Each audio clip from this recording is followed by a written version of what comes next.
Bismillahirrahmanirrahim. Assalamualaikum warahmatullahi wabarakatuh. Alhamdulillahirabbil alamin. Assalatu wassalamu ala asyrafil anbiya'i wal sayyidina wa maulana Muhammadin wa ala alihi wa sahbihi ajmain. Amma ba'd. Yang terhormat kepada Bapak Ridatullah Asy'abani MAG selaku dosen pengampu mata kuliah filsafat Islam. Nah, di sini saya izin menjelaskan tentang pandangan Syed Hussein Nasr terhadap modernitas.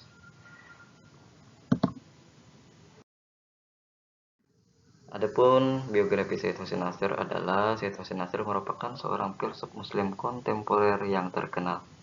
Lahir di Teheran, Republik Islam Iran pada tanggal 17 April 1933. Syed Hussein Nasr merupakan termasuk Ahlul Bait keturunan Nabi Muhammad SAW.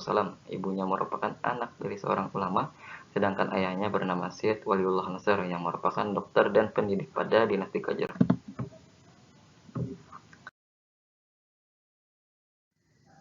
Pendidikan pertama Syed Hussein Nasr ditempuh di Teheran dan Qum yang merupakan pendidikan tradisional yang masih kental dengan nilai-nilai Islam tradisional seperti fikih, tasawuf, dan tauhid.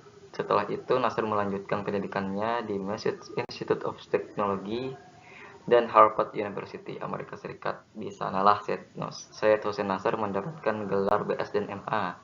Di sana juga Syed Hussein Nasr dibimbing oleh Bertrand Russell dan Guillaume de Santalina, seorang ahli metafisika dan seorang filsuf modern. Nasr kemudian melanjutkan studinya mengenai filsafat dan meraih gelar PhD pada tahun 1958 dalam spesialisasi Islamic Science and Philosophy. Kemudian setelah lama menempuh pendidikan, Nasr kembali ke Iran dan menjadi pengajar di Universitas Teheran dan menjabat sebagai dekan Fakultas Sastra pada tahun 1968-1972 dan menjadi Direktur Imperial Iranian Academy of Philosophy pada tahun 1975-1979, sebuah lembaga yang didirikan oleh dinasti Shah Pahlavi. Pada masa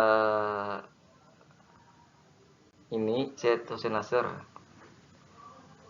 pernah berpidato di ajang bergengsi, yaitu pada tahun 1981 dalam Gifford Lecture, sebuah forum bergengsi di kalangan teolog, filosof, dan saintis Amerika dan Eropa di Universitas Edinburgh. Di sana Syed Hussein Nasr menjadi orang muslim pertama yang dapat berpidato, menyampaikan gagasannya mengenai beberapa aspek kebenaran yang terletak pada semua tradisi, baik timur maupun barat.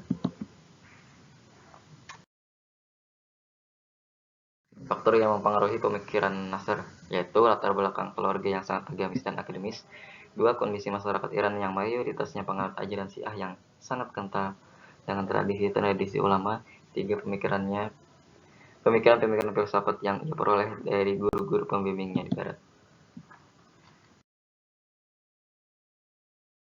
Modernitas dalam perspektif Syed Hussein Nasr. Syed Hussein Nasr meyakini bahwa Islam dengan agama yang paling benar dapat menjawab tantangan-tantangan spiritual pada masa modern ini. Karakter pemikiran Nasr yang paling kuat adalah karakternya yang kental dengan tradisi Islam tradisional dan tradisi barat modern. Syed Hussein Nasr sangat mengkritisi terhadap masyarakat modern yang khususnya pada barat, karena menurutnya ada ketidakseimbangan dan kekosongan spiritual yang terjadi pada tradisi barat modern.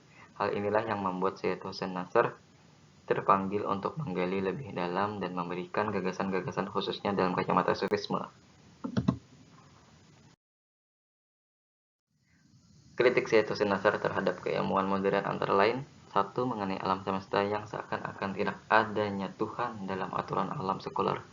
Di sini alam dianggap sebagai suatu wujud yang berdiri sendiri. Yang kedua, alam digambarkan seperti mesin yang bisa ditentukan sesuai kehendak yang menimbulkan masyarakat industri modern dan kapitalisme. Yang ketiga ialah empirisme dan rasionalismenya masyarakat modern, sehingga ia mengagungkan manusia sebagai makhluk mulia dan menganggap tradisi tradisional sebagai mitos. Yang keempat ialah dualisme Descartes yang membuat adanya pemisah antara subjek yang diketahui dengan subjek yang mengetahui. Yang kelima yaitu menjadikan alam sebagai sumber kekuatan. Syed Hussein Nasr tidak mengakui bahwa dirinya sebagai neo-modernis, akan tetapi ia menyebut dirinya sebagai neo-tradisionalis atau bisa disebut dengan penganut filsafat perennial. Pemikiran neo-tradisionalis ini mengutamakan asas-asas tradisi yang selalu berada dalam dimensi ajaran-ajaran suci yang universal dan keberadaannya selalu eksis ke seluruh alam semesta. Tradisionalisme ini berbeda dengan tradisional yang dikenal sebelumnya. Sebab bagi Nasr, selama ini keberadaan Islam merupakan dikotomi tradisionalisme modernisme yang justru menjadikan terlalu radikal dan mengarah kepada nilai-nilai politik daripada nilai-nilai agama.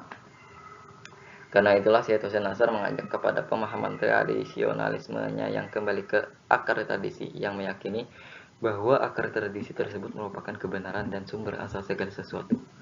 Salah satu krisis para muslim modern yang terpengaruh tradisi barat modern adalah memandang alam semesta sebagai suatu realitas saja, sedangkan realitas-realitas yang lebih tinggi seperti Tuhan diabaikan. Ini membuat tujuan utama diciptakannya manusia sebagai khalifah Tuhan menjadi batal. Karena orang-orang sekarang terjebak oleh pandangan duniawinya, sehingga bukannya menjadi khalifah Tuhan, akan tetapi menjadi khalifah kekuatan duniawi, khalifah bagi egonya sendiri. Krisis yang terjadi di masa modern ini menurut Syed Hussein Nasr bermula dari zaman penyerahan atau yang dikenal dengan positivistik antroposentris, sehingga menimbulkan pemikiran yang hanya mengandalkan kekuatan akal saja tanpa adanya kekuatan cahaya rohani atau yang disebut dengan intelek. Syed Hussein Nasr menawarkan pemikiran yaitu Scientia Sacra sebagai solusi dari permasalahan-permasalahan masyarakat modern yang kehidupannya membawa kepada kehampaan dan tidak ada makna. Konsep dari pemikiran ini adalah bahwa sains masih terkait dengan wahyu ilahi, dan tujuannya adalah untuk mengagungkan Tuhan sebagai sumber pengetahuannya. Salah satu tujuan utama kenapa Syed Hussein Nasr menggunakan istilah Scientia Sacra adalah menunjukkan bahwa aspek kebijaksanaan dalam ilmu pengetahuan lebih jauh penting daripada aspek teknologi. Filsafat perennial yang dianut oleh Syed Hussein Nasr ini pertama kali diperkenalkan oleh Augustinus Cetius pada tahun 1540 dan pada tahun 1715 filsafat ini kembali diangkat oleh Leibniz. Hingga saat ini Syed Hussein Nasr salah satu tokoh yang membawakan filsafat ini. Masa kejayaannya yaitu pada abad ke-6 sampai abad ke-15. Filsafat perennial ini secara epistemologis membahas tentang suatu makna, substansi, dan sumber kebenaran agama serta memandang bagaimana kebenaran itu berproses dari Tuhan sampai hadir dalam kesadaran akal budi manusia. Adapun secara ontologis, filsafat perennial menjelaskan bahwa dari segala sesuatu itu ada sumber yang ada, being kuwa being, dan meyakini bahwa wujud bersifat relatif sebagai petunjuk kreasi atau pantulan cermin dari sang esensi dan substansinya yang berada di luar jangkauan nalar manusia. Filsafat perennial termasuk dalam kearifan tradisi Islam. Dengan berpijak pada filsafat perennial dan agama mampu membuat manusia dan sains modern mengatasi krisis peradaban. Bagi Nasr, filsafat perennial mampu memberikan alternatif dalam menjawab nilai-nilai universal agama dengan menekankan sufisme dan ajaran-ajaran tradisional yang bertumpu pada masa kini. Mungkin sampai di situ saja penjelasan dari saya. Jika terdapat kesalahan itu datangnya dari diri saya pribadi, jika terdapat kebenaran itu datangnya dari Allah Subhanahu wa taala. Wassalamualaikum warahmatullahi wabarakatuh.